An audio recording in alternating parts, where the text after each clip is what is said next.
Seigneur, mon Dieu, mon roi, Seigneur, nous sommes réunis en ce matin, Seigneur, c'est bien pour te louer, te glorifier, toi qui es 3 fois saint, Seigneur, toi qui es miséricordieux, Seigneur, et dont la grâce n'a pas de fin, Seigneur. Merci de nous garder, Seigneur, nous protéger, nous conduire, Seigneur, dans ta vérité, Seigneur, et dans ta parole, Seigneur. Comme nous l'avons chanté, Seigneur, divine parole, Seigneur, qui soutient ma foi. Seigneur, qu'en ce matin, Seigneur, notre foi ne défaille point. Et qu'en ce matin, Seigneur, nous puissions comprendre, Seigneur, tout ce que tu as à nous dire par ton Esprit Saint. Seigneur, je te demande de bénir cette assemblée, Seigneur, de bénir chacun, Seigneur, ici aujourd'hui. Et ceux qui n'ont pas pu se déplacer, Seigneur, tu les vois là où ils sont, tu les protèges et tu les gardes, Seigneur. Et tu leur donnes encore à marcher toujours mieux sur ton chemin. Seigneur, merci pour ton salut, Seigneur. Merci pour le sang de Jésus qui a coulé à la croix. Merci, Seigneur, parce que par ces meurtrissures, nous avons la guérison, Seigneur. Et encore merci, Seigneur, parce que ta miséricorde durera toujours. Seigneur, je t'ai prié pour ta gloire, au nom de Jésus. Amen. Asseyez-vous, Seigneur vous bénisse encore. On va poursuivre avec un autre cantique, le numéro 102, au peuple fidèle. Frère.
On va lire deux versets. C'est en Philippiens, 1 Thessaloniciens 5, 16 à 18. Amen.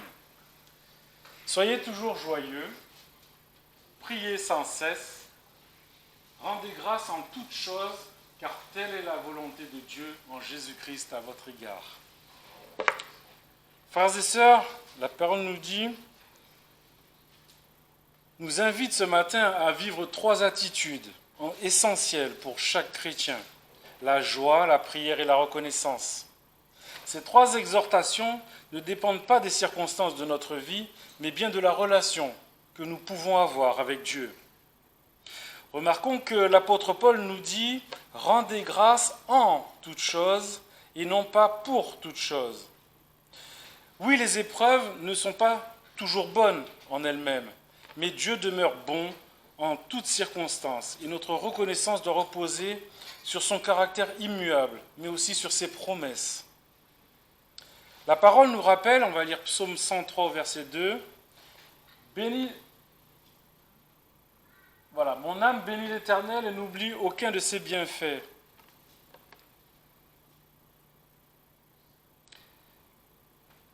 Voilà, la reconnaissance naît lorsque nous nous rappelons par l'Esprit de toutes les bontés de Dieu à notre égard. Trop souvent, nous regardons ce qui nous manque plutôt que tout ce que Dieu a déjà accordé dans nos vies. Le Seigneur nous invite également à entrer dans sa présence avec un cœur reconnaissant. Et là, on va lire Psaume 100, les versets 4 et 5. Entrez dans ses portes avec des louanges, dans ses parvis avec des cantiques. Célébrez-le, bénissez son nom. Car l'Éternel est bon, sa miséricorde durera toujours et sa fidélité de génération en génération. Nous ne venons pas simplement assister à un culte, mais nous venons rencontrer le Dieu vivant, le remercier pour sa grâce, son pardon et sa fidélité. Et même lorsque notre cœur est éprouvé, la parole nous exhorte, et là on va lire Philippiens 4, 6, 7 que vous connaissez. Ne vous inquiétez de rien, mais en toute chose, exposez vos demandes devant Dieu par des prières et des supplications avec des actions de grâce. Et la paix de Dieu, qui surpasse toute intelligence, gardera vos cœurs et vos pensées en Jésus-Christ. Amen. La reconnaissance précède souvent la paix. Lorsque nous remercions Dieu, avant même d'avoir la réponse, nous exprimons notre confiance en sa fidélité. On va lire Psaume 34, verset 2. « Je bénirai l'Éternel en tout temps. Sa louange sera continuellement dans ma bouche. » Voilà le cœur d'un adorateur pour Dieu, qui choisit de louer Dieu, non seulement dans les jours heureux, mais aussi dans les jours difficiles. Enfin, frères et sœurs, rappelons-nous que notre plus grand sujet de reconnaissance est le salut que Dieu nous a donné en Jésus-Christ. On va lire Corinthiens 9, verset 15. 2 Corinthiens 9, verset 15, pardon. « Grâce soit rendue à Dieu pour son don ineffable. » Si aujourd'hui nous pouvons nous approcher librement du trône de la grâce, c'est parce que Jésus-Christ a donné sa vie pour nous. Voilà la plus grande raison de rendre grâce. Déposons nos inquiétudes, nos fardeaux, nos préoccupations aux pieds du Seigneur. Choisissons d'élever nos regards vers lui et de nous souvenir de ses bienfaits. Qu'un esprit de reconnaissance remplisse nos cœurs en ce matin, car Dieu est toujours digne de notre louange. Frères et sœurs, puisque la volonté de Dieu est que nous rendions grâce en toutes choses, engageons-nous aujourd'hui à cultiver un cœur reconnaissant. Ne laissons pas les difficultés, les inquiétudes, les incertitudes étouffer notre louange pour lui. Souvenons-nous chaque jour des bienfaits du Seigneur, car sa fidélité ne dépend jamais de nous. Que chacun de nous choisisse aujourd'hui de regarder davantage à Christ qu'à ses épreuves de vie, davantage aux promesses de Dieu qu'aux difficultés du moment. Faisons de cette parole, et là on va lire Psaume 103, verset 2. « Mon âme bénit l'Éternel et n'oublie aucun de ses bienfaits », une réalité en ce matin. Que notre reconnaissance ne soit pas seulement exprimée par nos paroles, mais aussi par notre manière de vivre. Honorons Dieu de notre obéissance. Honorons Dieu chaque matin et chaque jour. Prions que ce temps de culte que le Seigneur nous donne, et de louange, de prière et d'écoute, nous permette, par l'Esprit Saint, d'être toujours plus reconnaissants pour lui. Amen. On va poursuivre avec un autre cantique. Voilà, le numéro 47. Merci Seigneur. Amen.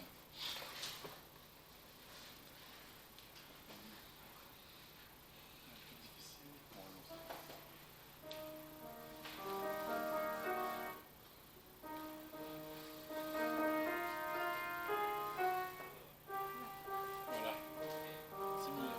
C'est ça. Merci Seigneur.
verset 16.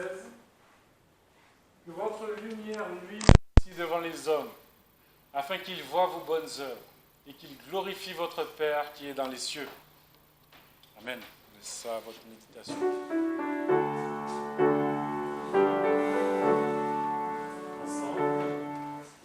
J'ai l'assurance de mon salut par la présence du Seigneur Jésus, car par son sang il m'a racheté et l'Esprit Saint m'a régénéré.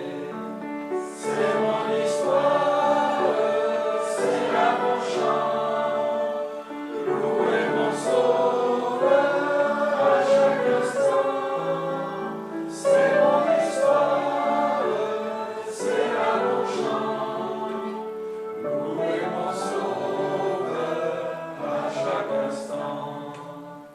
Je veux obéir à mon Seigneur, dans mon cœur sentir la paix de son cœur. Veiller et prier, attendre un jour, me laisser guider par son amour. C'est mon histoire, c'est là mon chant, louer mon Sauveur le jour du vent. C'est mon histoire, c'est là mon chant, louer mon Sauveur le jour du vent. Nous allons ouvrir nos Bibles en Romains chapitre 14. Romains chapitre 14.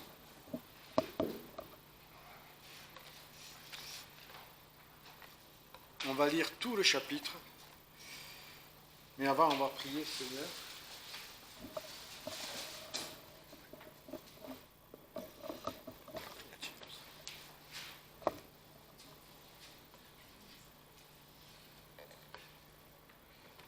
Prions le Seigneur.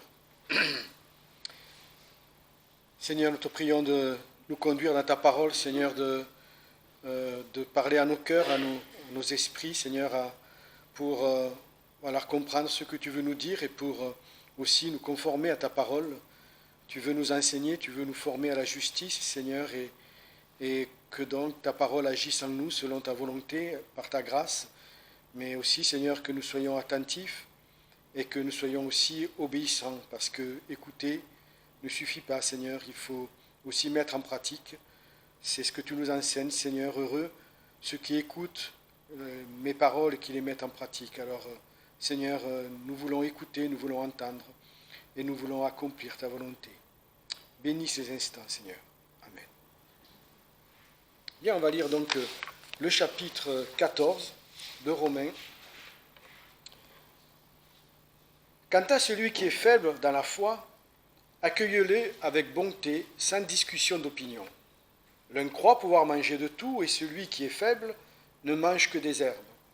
Que celui qui mange de tout ne méprise pas celui qui ne mange pas de tout, et que celui qui ne mange pas de tout ne condamne pas celui qui mange de tout, car Dieu l'a reçu. Qui es-tu, toi qui condamnes le serviteur d'autrui? S'il se tient ferme ou s'il tombe, c'est à son maître de le juger. Mais il sera affermi, car Dieu est puissant pour l'affermir. Celui-ci estime un jour supérieur à un autre. Celui-là estime tous les jours égaux. Que chacun soit pleinement persuadé en son esprit. Celui qui observe les jours les observe à cause du Seigneur. Et de même, celui qui ne les observe pas à cause du Seigneur. Celui qui mange de tout mange à cause du Seigneur, car il rend grâce à Dieu. Et celui qui ne mange pas de tout ne mange pas à cause du Seigneur, et il rend aussi grâce à Dieu. En effet, aucun de nous ne vit pour soi-même, et aucun de nous ne meurt pour soi-même. Si nous vivons pour le Seigneur, et si nous mourrons pour le Seigneur. Soit donc que nous vivions, soit que nous mourions, nous sommes au Seigneur.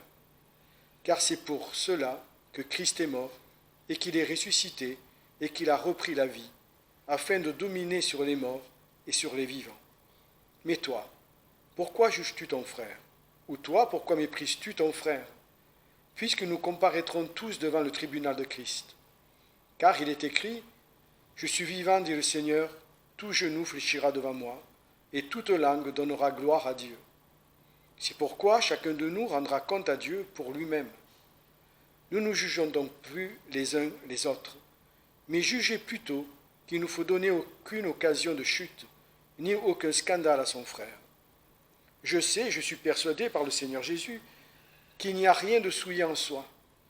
Néanmoins, celui qui croit qu'une chose est souillée, elle est souillée pour lui. Mais si ton frère est affligé au sujet d'un aliment, tu ne te conduis plus selon la charité. Ne fais pas périr par ton aliment celui pour lequel Christ est mort. Que votre privilège ne soit point calomnié.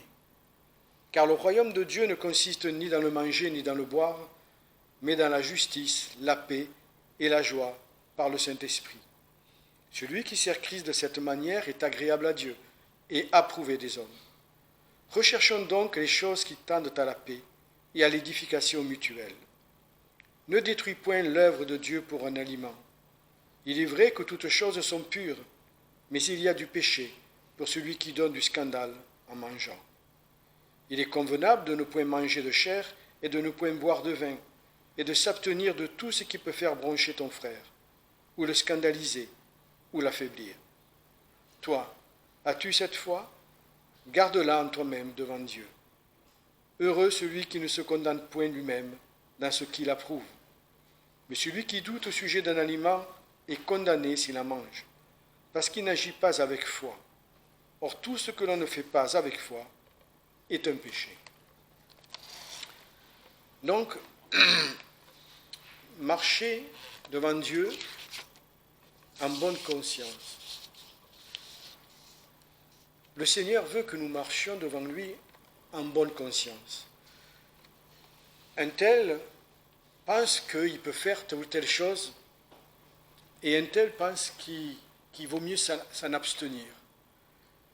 Qu'importe, le Seigneur ne regarde pas exactement à ce que nous faisons, mais il regarde plutôt à ce qui nous motive, à ce qui nous pousse à faire telle ou telle chose. Si nous faisons quelque chose pour le Seigneur, selon la lumière que l'on a reçue, selon la connaissance que nous avons dans le Seigneur, et que nous le faisons pour lui, le Seigneur l'approuve. Si notre connaissance et la lumière que nous avons nous dit qu'il vaut mieux s'abstenir, qu'on n'est pas certain que cela, le Seigneur l'approuve, s'il y a le moindre doute, le Seigneur nous dit, abstenez-vous. Celui qui agit ainsi va honorer Dieu. Il va l'honorer parce qu'il agit pas en fonction de ce qu'il pense, pas en fonction de ce qu'il croit, mais en fonction de ce qu'il connaît du Seigneur. Alors bien sûr, nous avons la parole, nous connaissons la parole, et nous pouvons lire la parole aujourd'hui. On vient de lire ce passage, mais à cette époque-là, ces personnes-là n'étaient pas enseignées. Paul devait écrire ça pour enseigner ces choses-là. Et il y avait des personnes dans l'Église, et on sait que dans les églises primitives, il y avait des juifs et des non-juifs. Il y avait des païens aussi, c'est-à-dire des personnes qui avaient adoré des divinités, des esprits. Et donc il est parlé de ces personnes qui, certainement, on peut penser aux juifs par exemple, qui, à cause de la loi ou de la culture, eh bien, ils s'abstenaient encore, même en Christ, de manger de la viande impure, qui est considérée comme impure. Même si le Seigneur nous dit qu'il n'y a plus d'impur, Paul le dit lui-même, pour lui, il n'y a rien de souillé. Cependant, il y a des Juifs qui, dans leur conscience, étaient troublés par le fait de manger des viandes que la loi considérait comme impures. D'autres, qui avaient certainement adoré des des divinités, des esprits malins, avaient participé à des repas, à des sacrifices, avaient mangé. Et étant sortis de là, également, ils sont venus à Christ et ont intégré les églises. Et ils savent très bien ce qu'il y a derrière ces viandes-là. S'ils savent que cette viande a été sacrifiée à telle idole, eh bien, voilà, c'est encore trop frais pour eux. Et finalement, on se dit, ça me dérange quelque part, voilà. Ça me gêne. Voilà. Je n'ai pas bonne conscience. Je sais que peut-être c'est autorisé, mais ça me dérange. Même si l'on sait que c'est autorisé. Même si on lit ce passage, Paul dit, je suis persuadé qu'il n'y a rien de souillé. Ah, le Seigneur a dit à Pierre, mange de tout. Ne regarde pas comme impur ce que le Seigneur a sanctifié. Voilà. Mais cependant, on peut quand même être troublé en soi-même. Malgré ça, eh bien, le Seigneur nous dit, si tu es troublé, abstiens-toi. Fais-le par rapport à moi. Et je t'honorerai, parce que j'approuve ce que tu fais, parce que tu le fais par rapport à moi. Et celui qui a saisi toute la grâce, la liberté qu'il avait, et que finalement, il n'est ni juif, il n'a pas participé à ces choses-là, et que pour lui, qu'importe, ça, il ne fait cas de rien de tout cela, et qu'il en mange, et, sachant que le Seigneur approuve cela, qu'importe. Le Seigneur bénit, et le Seigneur l'approuve dans ce qu'il fait.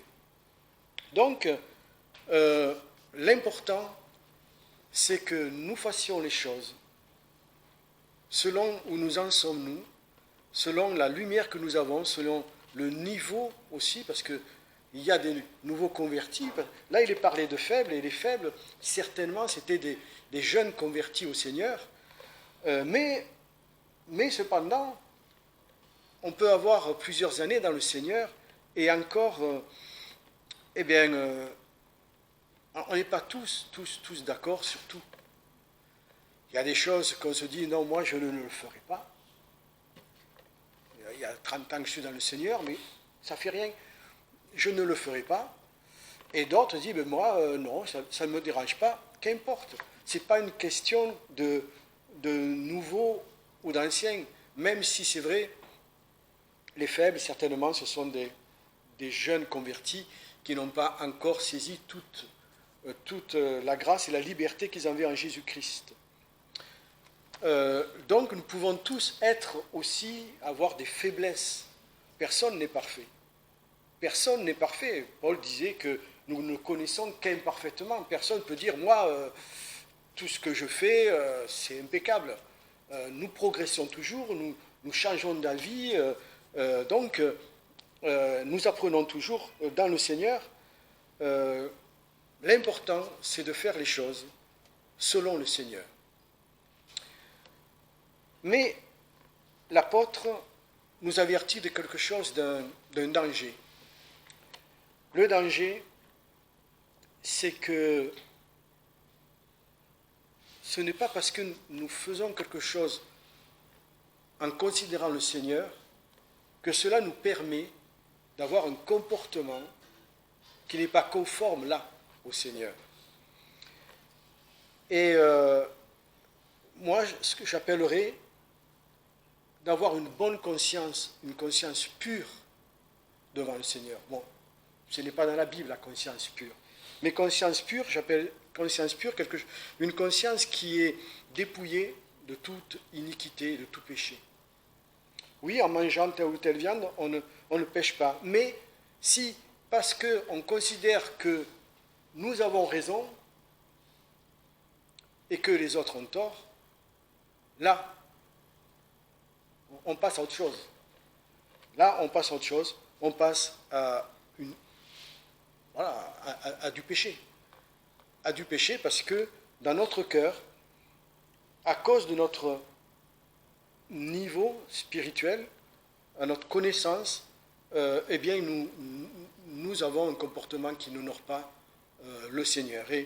Et donc, nous allons voir 2 points sur lesquels nous allons voir comment avoir une conscience pure devant le Seigneur.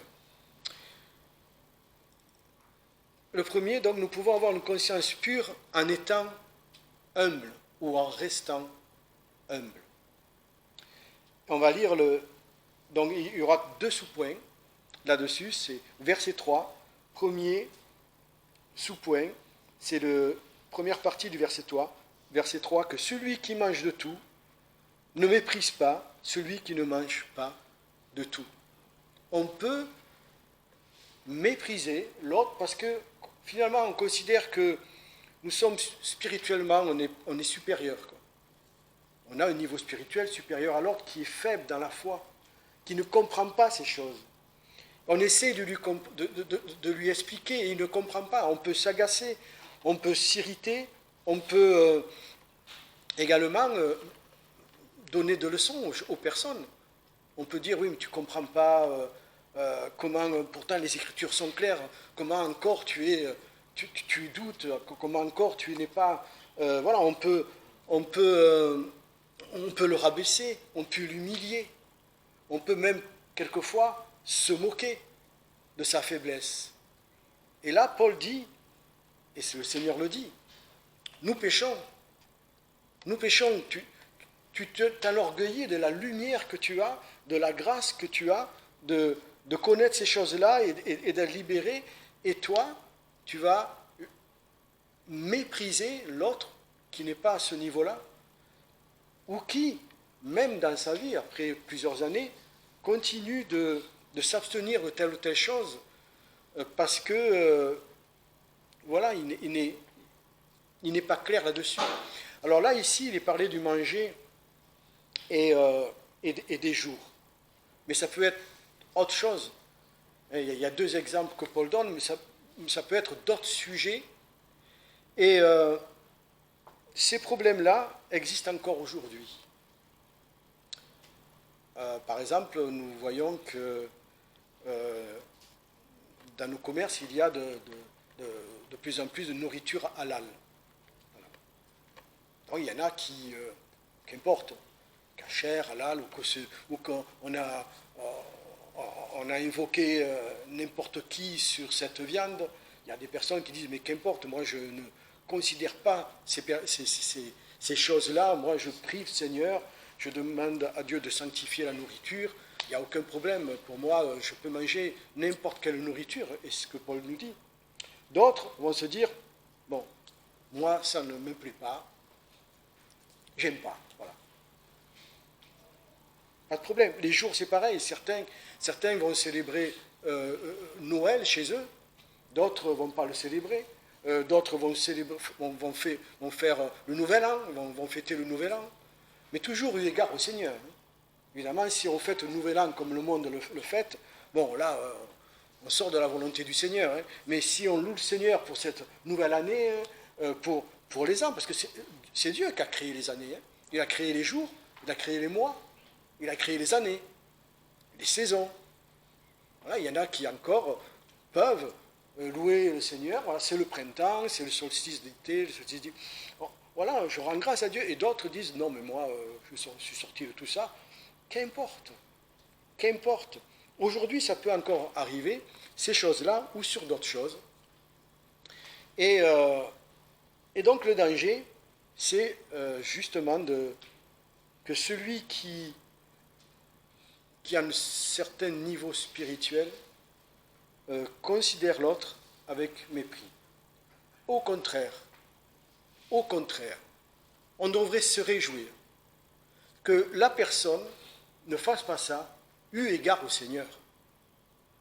On devrait s'en réjouir et l'honorer. C'est mieux ça que quelqu'un qui dit ah, tu sais, ça on peut le faire, ah d'accord, ben je le fais. Ah, tu sais, ça on ne peut pas le faire, ah ben je ne le fais pas. C'est-à-dire qu'il écoute les hommes plutôt que Dieu. Et que finalement on pourrait lui dire bon, ça on peut le faire alors qu'il ne faut pas le faire. Donc il se laisserait emporter un petit peu à tout ce qu'il entend, sans conviction. C'est pas marcher par la foi, ça c'est marcher parce que, puisqu'un tel il a dit, et lui, bon, alors je l'écoute. Non, c'est Dieu qu'on doit écouter. C'est Dieu qu'on doit écouter. Vaut mieux un frère, une sœur qui s'abstient dans le doute, eu égard au Seigneur. Alors là, on peut se réjouir, on peut même louer le Seigneur pour une telle personne. Cette personne va grandir, et il est dit au verset 4, mais il sera affermi car Dieu est puissant pour l'affermir. Donc cette personne va peut-être évoluer, changer d'avis sur ces sujets-là. Et donc vraiment, on devrait plutôt honorer une telle personne, se réjouir d'une telle personne qui prend au sérieux la sainteté de Dieu et ne s'engage pas à faire quelque chose s'il n'est pas certain que Dieu l'approuve, ou s'il est gêné, même si, comme je le dis, même s'il dit oui, je sais que c'est marqué, mais ça me dérange. Voilà. Mais si ça te dérange, ne le fais pas. Tu as raison. Tu as raison. Voilà. Et le deuxième point, donc c'est la deuxième partie du verset 3. Donc nous pouvons avoir une conscience pure en ne jugeant pas l'autre. Et que celui qui ne mange pas de tout ne condamne pas celui qui mange de tout, car Dieu l'a reçu. C'est-à-dire que celui qui s'abstient, qui ne considère pas qu'il a raison et que les autres ont tort, et que finalement, ils font quelque chose qu'il ne faut pas faire, et donc les condamner, les juger, les condamner en disant « vous commettez quelque chose qu'il ne faut pas faire, vous ne devez pas faire ça ». C'est péché, parce que sa conscience, à lui, il le reprend, et qu'il est gêné, et il va juger l'autre, en disant, mais vous avez tort. Quand j'étais jeune converti, j'assistais à des études bibliques, et il y avait une étude où on avait abordé un sujet, bon, juste abordé comme ça, et j'avais été surpris par ce qui avait été dit. Ça m'avait gêné, j'ai dit, tiens, ça me fait drôle ça. Non, moi je ne vois pas ça comme ça. Bon, et personne autour de la table n'avait dit quelque chose, le pasteur avait dit ça. J'ai dit, bon, je ne sais pas, je ne suis pas trop d'accord là-dessus, mais je me suis tué, je n'ai rien dit. Arrivé chez moi, j'ai prié. J'ai dit, Seigneur, voilà, montre-moi. Montre-moi, est-ce que c'est moi qui suis dans l'erreur ou c'est eux qui... voilà, là-dessus, je suis troublé, ça ne va pas. Quelque temps après, assez vite, les seigneurs m'ont montré. Et c'est moi qui étais dans l'erreur. Et j'ai rectifié ma pensée là-dessus. Donc on ne doit pas juger en disant, non mais ce que vous avez dit là, ce que vous faites là, ça me choque quoi. Prions. Prions le Seigneur, demandons au Seigneur, prions les uns pour les autres. Une conscience pure, c'est une conscience qui est entourée de l'amour pour les autres. Sans amour, il n'y a pas de conscience pure. Parce qu'on va juger, on va condamner, on va critiquer, on va mépriser. Donc prenons garde à cela, prenons garde à ce qu'il y a en nous, prenons garde à nos pensées, ne jugeons pas, ne méprisons pas, mais plutôt, s'il le faut, prions. Prions le Seigneur, prions pour un frère qui est faible dans telle ou telle chose, ou prions parce que, voilà, Seigneur, là-dessus, je ne pense pas comme les autres, je ne suis pas clair, et montre-moi ce qu'il en est, quoi. Et ça, c'est la bonne attitude. Ça, c'est une chose que Dieu approuve. Et donc, l'apôtre nous dit, faites attention, que votre conscience ne vous amène pas à avoir un comportement, ne vous enfermez pas dans votre pensée et dans ce que vous croyez en disant, mais c'est ça et c'est ça, point final. Et ce n'est pas autre chose, parce que je suis convaincu que c'est ça. Eh bien, non, le Seigneur dit, on n'a pas le même niveau, on n'a pas le même passé non plus, on n'a pas la même lumière, et puis on n'a pas la même sensibilité aussi sur telle ou telle chose. Donc là, il est parlé du manger et du et des jours, mais ça peut être autre chose. Voilà. À partir du moment que vraiment la parole ne le condamne pas. Si évidemment on voit que quelqu'un agit contrairement à la parole, que la parole est claire là-dessus, évidemment c'est qu'une personne qui est dans le péché là. Mais sinon, voilà, sinon prenons garde à ce qu'il y a dans notre cœur, parce que sinon notre conscience devant Dieu n'est plus pure. Et comment peut-on venir devant le Seigneur on va se retrouver un peu comme l'autre qui vient devant le Seigneur, ah merci Seigneur de ce que moi je ne suis pas comme l'autre, qui ne comprend rien, l'autre qui est encore dans ces trucs-là, l'autre, finalement le Seigneur dit, moi je ne reçois pas une telle prière, désolé, mais non, je ferme mes oreilles à ce que tu dis, je ne bénis pas ce que tu dis. Et donc, voilà. Le deuxième point, donc, c'est d'avoir de la considération pour les autres. Et on va lire donc le verset 13 à 15.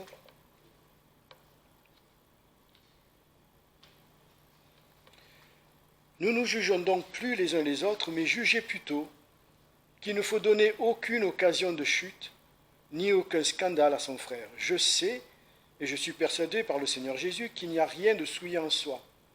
Néanmoins, celui qui croit qu'une chose est souillée, elle l'est pour lui-même. Mais si ton frère est affligé au sujet d'un aliment, tu ne te conduis plus selon la charité. Ne fais pas périr par ton aliment celui pour lequel Christ est mort. Et là, c'est quoi? Là, c'est de se dire, si Dieu ne me condamne pas sur telle chose, pourquoi serais-je jugé et condamné par les autres? Donc, si Dieu ne me condamne pas parce que je mange, voilà, je mange telle nourriture chez moi, finalement, je peux aussi la porter à l'église, lors d'un repas fraternel. Après tout, Dieu ne me condamne pas, donc c'est mon droit devant Dieu. Mais l'autre, mais les autres, qu'est-ce qu'ils vont en penser? Et là, il nous faut considérer aussi les autres. Que notre conscience ne nous amène pas à avoir un comportement qui va heurter. En fait, ça serait presque de la provocation. Imaginez que vous invitiez un frère qui ne mange pas halal. Voilà. Il dit, moi je ne touche pas du halal, ça ne me préfère pas. Bon, on l'invite à la maison. Nous, on a l'habitude de manger halal parce que c'est moins cher, c'est pratique, le boucher est à côté, c'est voilà. Et donc, il ne doit pas savoir que c'est halal. Qu'importe, il ne le saura pas. Mais comme l'autre sait que vous mangez halal, peut-être qu'il va poser la question. Est-ce que c'est honorer un frère ou une sœur que de l'inviter à quelque chose que lui, il ne va pas approuver?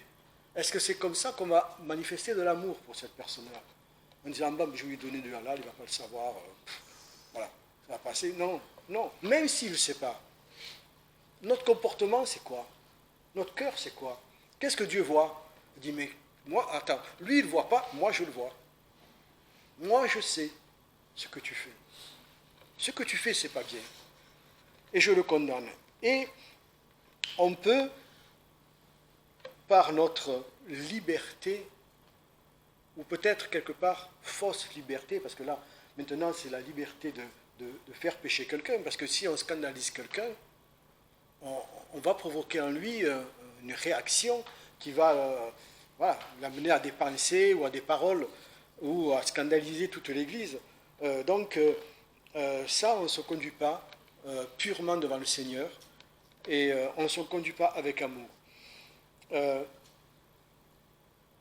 Lorsque j'ai demandé Jacqueline mon mariage, donc j'avais acheté une bague de fiançailles, on était allé dans le parc, et donc dans Marseille, et on s'était assis et j'ai demandé au mariage de la bague, on était ému, elle a dit oui, tout ça. Et après, bon, on a voulu se promener main dans la main, et après j'ai dit non, on ne se donne pas la main. Il dit, je ne sais pas si, voilà, on ne sait pas si un frère, une sœur va passer là, nous voir main dans la main, ils vont se dire, hein, qu'est-ce que c'est ça?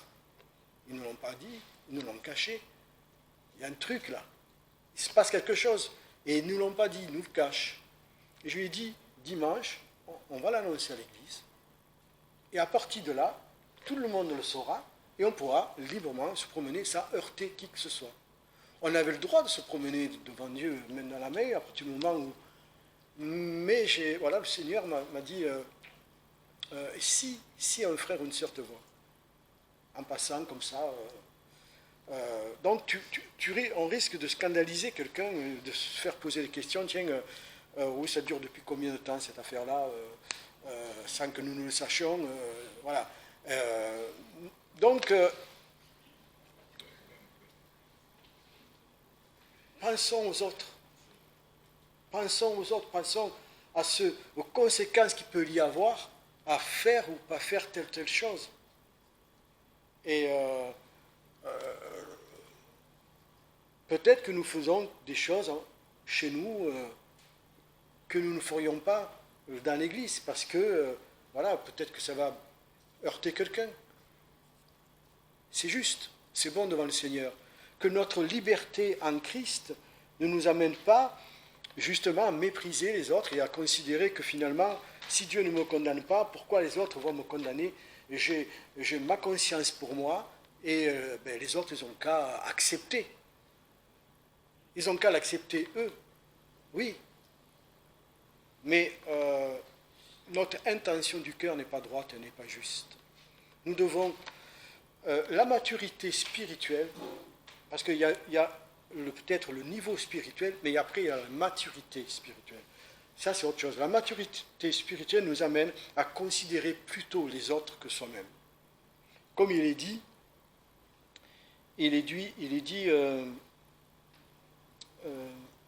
je crois que c'est au verset 21, voilà. Il est convenable de ne point manger de chair, de ne point boire de vin, et de s'abstenir de tout ce qui peut faire broncher ton frère ou scandaliser ou l'affaiblir. Voilà. S'abstenir, même si on le fait en privé, on ne le fait pas devant un frère, une sœur qui va être choqué. Et donc là, nous pouvons dire devant le Seigneur que nous avons une conscience, mais pure devant lui. Parce qu'on ne se condamne pas soi-même, comme il est dit, heureux celui qui ne se condamne pas lui-même, et ça nous le voyons en verset 22. Voilà, toi, as-tu cette foi, garde-la en toi-même devant Dieu, heureux celui qui ne se condamne point lui-même dans ce qu'il approuve. Voilà. Et on ne se condamne pas dans ce qu'on approuve, parce qu'en plus, on le fait pour nous. On le fait pour nous. Mais on ne va pas le faire devant les autres par respect pour l'autre, pour le bien de l'autre. Et c'est ça la maturité spirituelle. C'est toujours de considérer les autres avant soi-même. C'est ce que la parole nous enseigne. Regardez les autres comme plus excellents que soi-même. Ne regardez pas votre intérêt personnel, mais regardez à l'intérêt commun. Et donc, avoir une conscience pure devant Dieu, c'est aussi prendre garde et considérer les autres.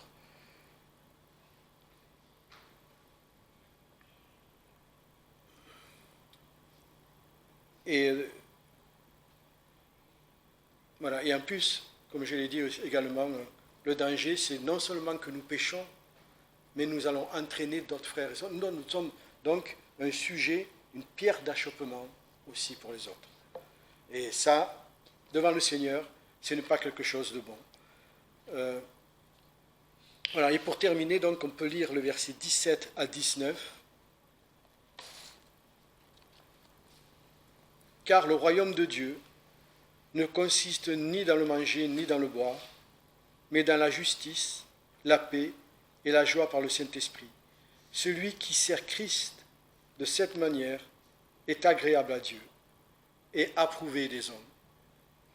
Recherchons donc les choses qui tendent à la paix et à l'édification mutuelle. Amen. Voilà. Merci Jean-Claude pour ce message. Je vous invite à vous lever, on va chanter ensemble le dernier cantique. Quel bonheur de marcher avec lui. N'est-ce pas merveilleux d'avoir ce privilège que de pouvoir marcher avec le Seigneur? C'est ce que nous allons chanter aujourd'hui.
sœurs, vous